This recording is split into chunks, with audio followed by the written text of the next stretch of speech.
Alam ninyo mga tagapakinig, nakakalungkot mang sabihin pero hindi ko kayo tuturuan ng mga para bumuti ang inyong kalooban. Ang ituturo ko sa inyo ay ang katotohanan.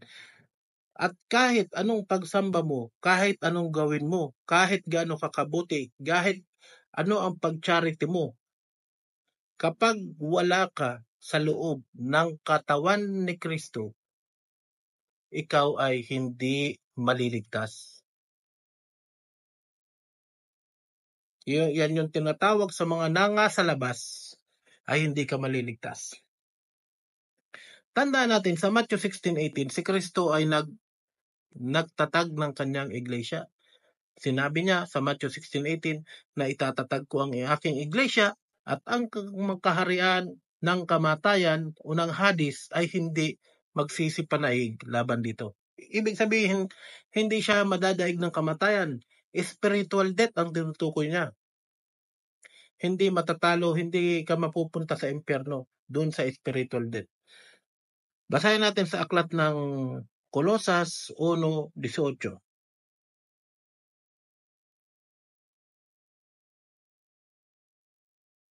At siya ang ulo ng katawan sa makatuwid bagay ng iglesia, na siya ang pasimula, ang panganay sa mga patay, upang sa lahat ng mga bagay ay magkaroon siya ng kadakilaan. Malinaw, si Kristo ang ulo ng katawan sa makatuwid bagay ng iglesia.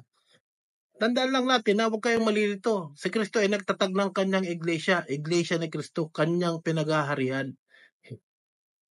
Huwag ninyo isipin yung natatag noong 1914, hindi kasali yan. Sapagkat sa Biblia, ang Biblia ay natapos ng 1st century. Nang matapos ang Biblia, may isang iglesia lang na kinikilala. Yun ang iglesia ni Kristo. The rest, wala nang bilang. Kaya doon dapat kayo makapasok. Sa aklat ng Efeso 4:4, ganito ang mababasa natin.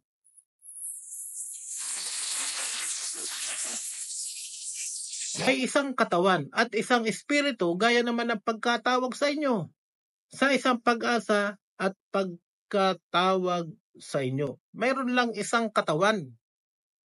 Tandaan natin yan. Isang katawan lamang ang itinatag ni Kristo. Huwag kayong malilito. Isang katawan. Si Kristo ang ulo sa aklat ng Kolosas 1:18. Siyempre, si Kristo isa lang. Ulo siya.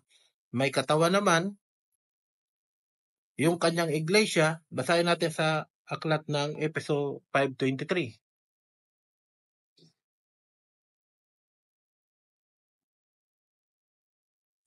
Sapagkat ang lalaki ay pangulo ng kanyang asawa, gaya naman ni Kristo na pangulo ng iglesia, na siya rin ang tagapagligtas ng katawan.